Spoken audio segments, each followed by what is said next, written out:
આજે આપણે માનવ વિકાસ ચેપ્ટરમાં કોહલબર્ગનો નૈતિક વિકાસનો સિદ્ધાંત વિશે ચર્ચા કરીશું. કોહલબર્ગ એવું કહે છે કે નૈતિક કે અનૈતિક જે વિકાસ થતો હોય છે એ એના ચોક્કસ સંસ્કૃતિ, એના ચોક્કસ વિચારોના અનુસંધાનમાં એના નૈતિક વિચારોની જે અસર એના ઉપર જોવા મળતી હોય છે, એટલે કે એ પ્રમાણે એનો નૈતિક વિકાસ થતો હોય છે. કે કોઈ ઘટના છે ને એના અનુસંધાનમાં દરેક વયના વ્યક્તિઓના વિચારો એ ઘટનાના અનુસંધાનમાં અલગ અલગ હોય છે. જેવા પર્યાવરણમાંથી, જેવી સંસ્કૃતિમાંથી વ્યક્તિ આવે છે એના અનુસંધાનમાં એનો નૈતિક વિકાસ થાય છે અને એવા વિચારો જોવા મળતા હોય છે. એટલે કે એ ઘટનાના અનુસંધાનમાં નાની વયના બાળકોના મંતવ્યો અલગ જોવા મળે તો મોટી વયના બાળકોના મંતવ્યો અલગ જોવા મળતા હોય છે. તો અહીંયા કોહલબર્ગ નૈતિક વિકાસના સિદ્ધાંતમાં એવું કહે છે કે નૈતિકતા અને અનૈતિકતા વિશેના બાળકથી માંડીને પુખ્ત વય સુધીના વ્યક્તિના નિર્ણયો જુદા જુદા હોય છે. કે એ બધા જ કહે છે કે નાની વયના અને મોટી વયના વ્યક્તિઓના જે નૈતિક વિકાસના અનુસંધાનમાં પોતાના જે વિચારો હોય કે પોતાના કોઈ બાબતના અનુસંધાનમાં નિર્ણય લેવાની જે શક્તિ જે છે એ કક્ષા અલગ અલગ હોય છે, એટલે કે ભિન્નતા જોવા મળે છે. એ વસ્તુ કહીએ છે અને એ જે વિચારો જે છે, નિર્ણય લેવાની જે ક્ષમતા જે છે એની અસર નૈતિક વિકાસમાંથી કહે છે, નૈતિક વિકાસ બતાવે છે. એટલે કે અલગ અલગ તબક્કાઓમાંથી પસાર થાય છે. તો અહીંયા કહે છે કે કોહલબર્ગ જણાવે છે નૈતિક વિકાસનો સિદ્ધાંત દ્વારા પોતે સંશોધનમાં એવું કહ્યું છે કે એને એ રીતે સંશોધન કર્યું છે કે એક વાર્તા રજૂ કરવામાં આવે પ્રયોગપાત્રની સામે અને એ પ્રયોગપાત્ર નાની વયથી લઈને મોટી વયના વ્યક્તિઓ હોય અને એ વાર્તા સાંભળ્યા પછી પ્રયોગપાત્ર પોતાના વિચારો શું રજૂ કરે છે એના અનુસંધાનમાં એના દ્વારા એની નૈતિક વિકાસની કક્ષા આપણે જાણી શકે છે. એટલે એ રીતે અહીંયા સિદ્ધાંત આપવાનો પ્રયત્ન કર્યો છે અને એની નૈતિક વિકાસને સમજવાની કોશિશ કરી છે. તો અહીંયા એક વાર્તા આપેલી છે કે એક સ્ત્રી પોતે બહુ બીમાર છે, મૃત્યુના આરે છે, એટલે કે મૃત્યુ પામવાની સ્થિતિ છે. તો એનો પતિ ની પાસે પૈસા નથી અને ડોક્ટર કહે છે, તબીબનું કહેવું એવું છે કે આની પાસે એક દવા, આની ઉપાય માટે એક દવા છે જે દવા માટે $2000 ખર્ચ થયેલો છે. પણ જે દવા જે લેવા બનાવનાર અને વેચનાર જે છે એ પોતે પૈસા કમાવા માટે એ દવા બનાવવા પાછળ જે ખર્ચો જે થયો છે એ ખર્ચો એને કહે છે કે રૂપિયા મેળવવા માટે એ દવાની કિંમત વધારે રાખી લે છે. તો એ જે સ્ત્રીનો પતિ વેચનાર જે છે, દવા વેચનાર એની પાસે જાય છે અને એ પોતે રિક્વેસ્ટ કરે છે કે મને કે દવા આપો, હું જે થોડા પૈસા આપું છું અને થોડા પૈસા હું મારી અનુકૂળતાએ પૂરા કરીશ. અને છતાં પણ એ દવા આપવાની ના પાડે છે કે પૂરી કિંમત જો આપવામાં આવે, કારણ કે હું જે દવા બનાવી છે તો હું એમાં કમાવા માંગુ છું, એવું વેચનાર કહે છે. તો અહીંયા એ વસ્તુ કહે કે એ આસપાસના પોતાના પરિવારના સભ્યો છે, સંબંધીઓ છે, એની પાસેથી એ સ્ત્રીનો પતિ પૈસા લઈને આવે છે, છતાં પણ પોતાની રકમ પૂરી થતી નથી. છતાં એ પોતે રિક્વેસ્ટ કરે છે ફરીથી થોડા પૈસા જમા કરાવીને દુકાનદારને કહે છે કે મને દવા આપો, હું પછી પૈસા તમને થોડા થોડા કરીને પૂરા કરીશ. છતાં પણ એ એકલો બે થતા નથી. હવે જેને એ પોતે કોઈ સ્કોપ રહેતો નથી કે દવા એને મળે તેમ નથી. તો એ જે સ્ત્રીનો પતિ પોતે રાત્રે દુકાન તોડીને દવા મેળવી લે છે. હવે આ પ્રસંગ આખો પ્રયોગપાત્રની સામે રજૂ કરવામાં આવે છે કે એમને એવું કાર્ય કર્યું કે દુકાન તોડી લીધી દવાની અને એમાંથી દવા લઈ લીધી અને એ સ્ત્રીના મૃત્યુમાંથી બચાવવા માટે એ દવાનો ઉપયોગ કર્યો. હવે કોહલબર્ગ કહે છે કે આ પ્રયોગપાત્રની સામે આ વાર્તા રજૂ કરી અને હવે દરેક વયના અલગ અલગ વ્યક્તિઓ છે એને પૂછવામાં આવે કે આ જે કાર્ય કર્યું સ્ત્રીના પતિએ એ યોગ્ય હતું કે અયોગ્ય, એટલે કે નૈતિક હતું કે અનૈતિક. હવે એ જે બાળકોના જે મંતવ્યો, એ ઘટનાના અનુસંધાનમાં એના વિચારો શું છે, દરેક અલગ અલગ અવસ્થાના દરેક વ્યક્તિઓના નિર્ણયો, પોતાના વિચારો શું છે, એની ઉપરથી નૈતિક વિકાસ એનો કેવો છે એ એ જાણી શકાય છે. એટલે કે અલગ અલગ વયના વ્યક્તિઓની ઉંમરના આધારે એના નૈતિક વિકાસમાં ભિન્નતા હોય છે, જેના લીધે એ જે વાર્તા રજૂ કરી પ્રયોગપાત્રની સામે તો દરેકના વિચારો, દરેકના મંતવ્યો ભિન્ન ભિન્ન જોવા મળે. એની સાંસ્કૃતિક જે વાતાવરણમાંથી પોતે આવે છે એ લોકોની અસર પણ પોતાના વિચારોમાં જોવા મળતી હોય છે. તો દરેકના જવાબ ભિન્ન ભિન્ન જોવા મળે. તો એ રીતે કોહલબર્ગે પ્રયોગપાત્રની પાસે પોતાના મંતવ્યો જાણીને નૈતિક વિકાસની કક્ષા જાણવાની કોશિશ કરી છે. એ રીતે કહે છે નૈતિક વિકાસની કક્ષા નો સિદ્ધાંત આપ્યો છે અને કહે છે કે નૈતિક સિદ્ધાંતમાં 3 કક્ષાઓ છે. ત્રિસ્તરીવાદ તરીકે ઓળખાવે છે. એ જે 3 સ્તર જે છે નૈતિક વિકાસમાં અસર કરતા હોય છે. તો કહે છે કે પહેલી પૂર્વ નૈતિક કક્ષા એ એવી કક્ષા છે કે કોઈ પણ વ્યક્તિ જે છે કોઈ પણ બાબતના અનુસંધાનમાં પોતે એવું કહે છે કે ના એને સજા થવી જોઈએ. આપણે જોઈએ કે પેલા જે પોતાની પત્નીને બચાવવા માટે એ દુકાન તોડીને દવા મેળવે છે, કારણ કે એની પાસે કોઈ સ્કોપ નથી, એની પાસે ઘણા રિક્વેસ્ટ કરે છે, દવા પણ અડધા પૈસા પણ આપવા તૈયાર થાય છે, પૂરા પૈસા આપી દેવા પણ પોતે પ્રોમિસ આપે છે, છતાં પણ એને તો પહેલા જે વિચાર કરનાર, જે પહેલા તબક્કામાં જે વિચાર કરનાર લોકો હતા એને શિક્ષા થવી જોઈએ, એનો બદલો મેળવવો જોઈએ. તો આ જે વિચારો કરનારા જે પ્રથમ કક્ષાની કહે છે કે નૈતિક પ્રથમ કક્ષામાં એની ગણતરી કરે છે કોહલબર્ગે.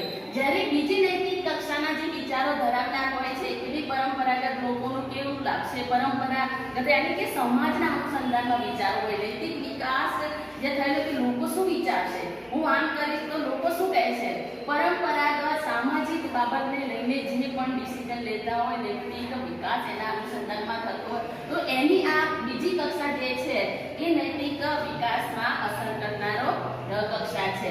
તો ત્રીજી નૈતિક કક્ષા જે એ છે કે ભાઈ સ્વયં સ્વીકાર કરે, અંતરીકરણ કરે, પોતે વિચારે, મનન કરે, વ્યક્તિ ખુદ પોતે પોતાના એ નિર્ણયો જાતે લે, પોતાના વિચારો પોતે જાતે રજૂ કરે છે કોઈ પણ ઘટનાના અનુસંધાનમાં. તો એ બધી વસ્તુઓ જે છે એ નૈતિક વિકાસમાં આ ત્રણેય કક્ષાઓ અસર કરતી હોય છે. કોહલબર્ગ એવું પણ કહે છે કે જ્યારે નૈતિક વિકાસ થઈ જાય છે તે એ ઉલટી દિશામાં એનો વિકાસ ક્યારે થતો નથી. એની ઉલટી દિશામાં વિકાસ નથી થતો એટલે કે જ્યારે નૈતિક વિકાસ થઈ ગયો છે કોઈ પણ અવસ્થામાં, કોઈ પણ બાળકથી લઈને મોટી વયના વ્યક્તિમાં, તો એ ફરીથી અવિકસિત અવસ્થામાં ક્યારે આવતો નથી. આપણે ફ્રોઈડના મનોજાતીય વિકાસનો સિદ્ધાંત આપણે અભ્યાસ કરીશું. મનોજાતીય સિદ્ધાંત વિશે ફ્રોઈડ કહે છે કે વ્યક્તિ નો મનોજાતીય વિકાસ એ અલગ અલગ અવસ્થાઓમાં થતો હોય છે અને એ વિકાસ જાતીય વિકાસ સાથે સંકળાયેલો છે.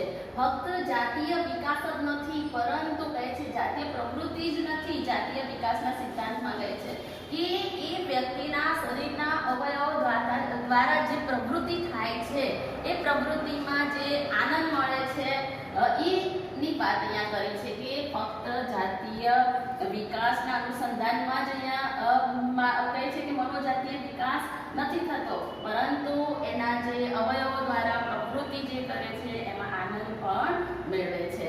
એવું અહીંયા મનોજાતીય વિકાસમાં ફ્રોઈડે પોતાના મંતવ્ય જણાવે છે. એના મત મુજબ એવું કહેવામાં આવે છે કે મનોજાતીય અવસ્થાના 5 અવસ્થાઓ જણાવી છે અને આ અવસ્થાઓ એ જાતીય વિકાસની અવસ્થાઓ છે. તો પહેલી અવસ્થામાં કહે છે કે જ્યારે વ્યક્તિ મુખ કેન્દ્રી અવસ્થામાંથી પસાર થાય છે, એટલે કે જન્મથી 1.5 વર્ષનો જે વર્ષ હોય છે અને એ બાળક જન્મે છે ત્યારે એ મુખ કેન્દ્રી અવસ્થા તરીકે ઓળખાય છે. યાની એનામાં જે કામ શક્તિ જે જોવા મળે છે એ મુખ કેન્દ્રી કામ શક્તિ જોવા મળતી હોય છે કે બાળક પોતાના મુખ દ્વારા, જીભ દ્વારા એ ઉત્તેજના અનુભવે છે અને એ ઉત્તેજના દ્વારા પોતે આનંદ મેળવે છે. એટલે કે કામ શક્તિ એના મુખ અને જીભ કેન્દ્રિત હોય છે, જેના દ્વારા કોઈ પણ નાનું બાળક હોય છે એ પોતે સંતોષ મુખ અને જીભ દ્વારા જ મેળવતું હોય છે. તમે ઘણી વખત જોતા હશો કે નાનું બાળકને તમે કંઈક હાથમાં કંઈ પણ વસ્તુ આવી હોય તો પોતાના જે હાથ કે કોઈ અવયવ તરત જ એ મોંમાં નાખીને ચૂસવાની ક્રિયા કરતો હોય છે, મોંમાં નાખી દેતો હોય છે કે જેના લીધે મુખ કેન્દ્રી અવસ્થા છે તે એને કામ શક્તિ મુખ કેન્દ્રિત છે, જેના લીધે આપણે મુખ કેન્દ્રી અવસ્થા કહીએ છીએ એને જન્મથી 1.5 વર્ષનું બાળક જે છે એ કોઈ પણ વસ્તુ પોતાના મોંમાં નાખીને એ પોતે અમુક કેન્દ્રીય કામ શક્તિને કહે છે કે સંતોષવાનું કાર્ય કરતું હોય છે, પરંતુ સમય જતાં લાંબા સમયગાળે જો આ અવસ્થા બાદ બીજી અવસ્થામાં પ્રવેશ કરે અને આ જે મુખ્ય કેન્દ્રીય અવસ્થામાં જે ચૂસવાની ક્રિયા છે, મોંમાં કંઈ વસ્તુ નાખવાની જે કહે છે કે કાર્ય છે, પ્રવૃત્તિ છે, એને જો દૂર કરવામાં ના આવે, એને અંકુશમાં ન લાવવામાં આવે તો એ બાળકને ટેવમાં પરિણમે છે એ પ્રવૃત્તિ. એટલે એ બાળકને કોઈ તમે જોતા હશો કે મુખમાં પેન્સિલ કે પેન નાખતા હોય છે, ચિંગમ ચાવવાની આદત હોય, તો આ જે બધી છે એ ટેવ પરિણમતી હોય છે કે એને સમય જતાં એની બીજી અવસ્થામાં બાળક પ્રવેશ કરે અને મુખમાં નાખવાને જે ટેવ જે હોય છે એની ઉપર માતા પિતાએ અંકુશ લાવવો જરૂરી છે. નહીં તો બીજી અવસ્થામાં એ લાંબા સમયગાળે કહેવાય ટેવમાં પરિણમતી હોય છે. તો હવે ફ્રોઈડ બીજી અવસ્થા એ ગુદા કેન્દ્રિત અવસ્થા તરીકે ઓળખાવે છે કે વ્યક્તિ બીજા અને ત્રીજા વર્ષનો જે સમયગાળો જે છે એ ગુદા કેન્દ્રિત અવસ્થા તરીકે ઓળખાવે છે કે એની કામ શક્તિ જે છે નો વિકાસ થયેલો હોય છે, પરંતુ એને આપણે કહીએ છે કે એ મળમૂત્ર વિસર્જનની ક્રિયા સાથે સંકળાયેલી છે. એટલે કે મળમૂત્ર વિસર્જન સાથે જે સંકળાયેલા જે અવયવો છે એ અવયવો સાથે એની કામ શક્તિ જોડાયેલી હોય છે, જેને આપણે કામ શક્તિને લિબિડો તરીકે ઓળખવામાં આવે છે. તો અહીંયા બીજા ત્રીજા વર્ષનો જે સમયગાળો જે છે બાળકનો સ્વરૂપ બીજી અવસ્થા એ મનોજાતીય વિકાસમાં, તો ફ્રોઈડ કહે છે કે ગુદા કેન્દ્રીય અવસ્થામાં કામ શક્તિ જે મળમૂત્ર વિસર્જન સાથે સંકળાયેલા અવયવો જે છે એમાં કામ શક્તિને સંતોષવાનું કાર્ય કરતું હોય છે, અને એ જે કામ શક્તિને સંતોષે જે લિબિડો નામે તરીકે ઓળખવામાં આવે છે.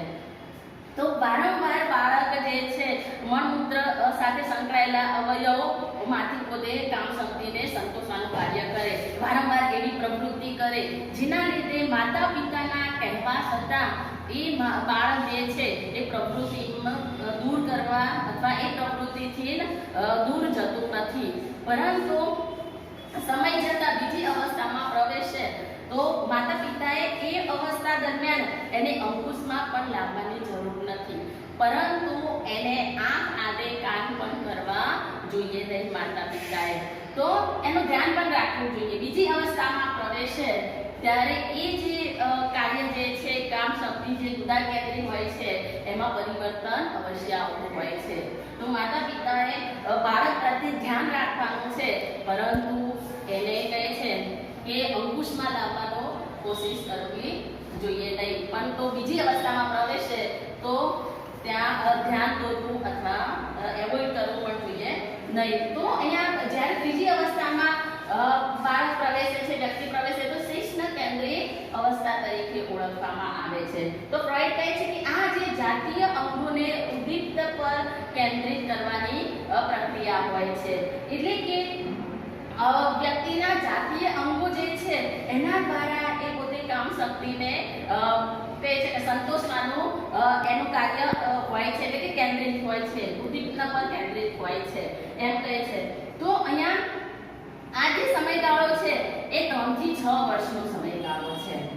એ 3 થી 6 વર્ષનો જે બાળક જે છે એ પોતાના જાતીય અંગો દ્વારા કામ શક્તિને સંતોષવામાં એને આનંદ પ્રાપ્ત થતો હોય છે, અને એ આપણે કહી શકીએ કે આ એવી અવસ્થા છે કે જે જાતીય અંગોના વિકાસનો પ્રારંભનો તબક્કો છે, પ્રારંભની અવસ્થા છે, જે જાતીય અંગોના વિકાસનો પ્રારંભનો તબક્કો કહેવામાં આવતો હોય છે, અને એને ધ્યાનમાં રાખીને એ કહે છે કે એમાં કામ શક્તિને પોતાના અંગો દ્વારા સંતોષવાને કોશિશ કરતા હોય છે.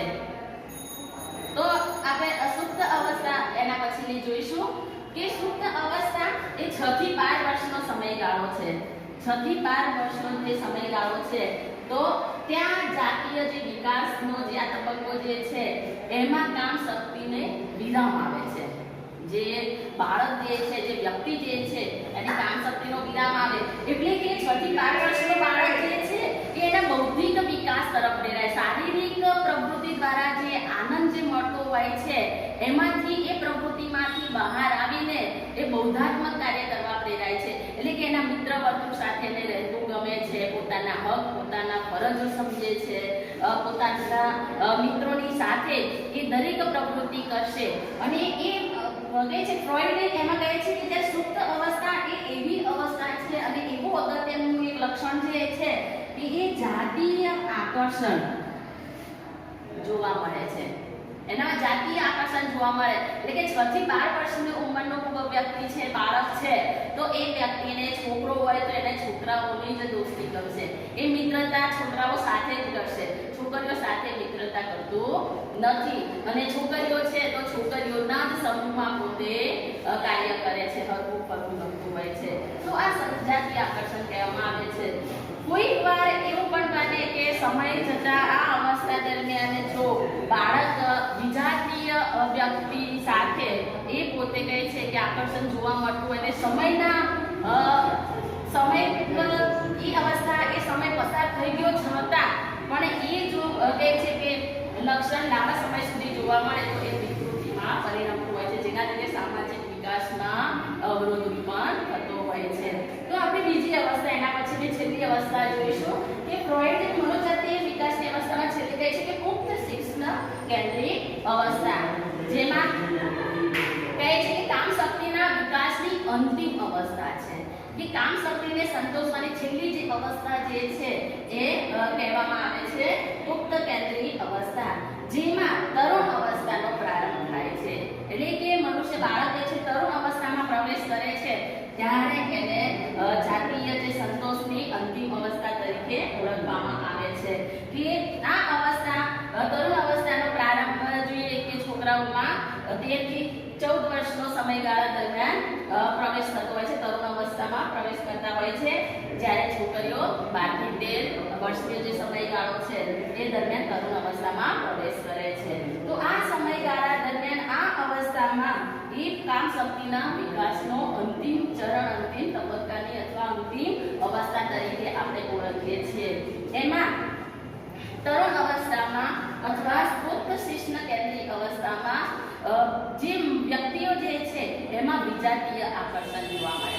વિજાતીય આકર્ષણમાં કહે છે કે છોકરો છે તો છોકરી તરફ આકર્ષણ હોય, અપોઝિટ વિજાતીય આકર્ષણના કારણે એને વિજાતીય વ્યક્તિઓ સાથે મિત્રતા કરવી ગમે, હરવું ફરવું ગમે, એ વ્યક્તિઓ સાથે સમય પસાર કરવો ગમે.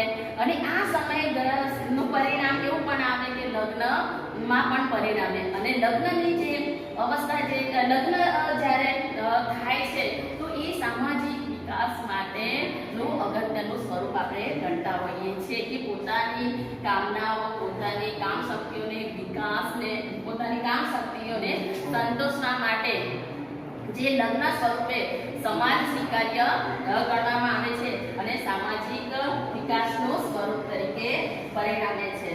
તો અહીંયા આપણે જોયું કે પુખ્ત કેન્દ્રીય અવસ્થા, ગુદા કેન્દ્રીય અવસ્થા, શિષ્ણ કેન્દ્રીય અવસ્થા, સુપ્ત અવસ્થા, પુખ્ત શિષ્ણ કેન્દ્રીય અવસ્થા. આમાં ઘણી ફેર એવું પણ જોવા મળે કે પુખ્ત શિષ્ણ કેન્દ્રીય અવસ્થામાં કે વિજાતીય આકર્ષણ જોવા મળતું હોય, પરંતુ ઘણી ફેર એવું પણ બને કે સજાતીય આકર્ષણ હોય, જેના લીધે સામાજિક વિકાસમાં, સમાજમાં અનુકૂલન સાધવામાં અવરોધ ઉત્પન્ન થતો હોય છે.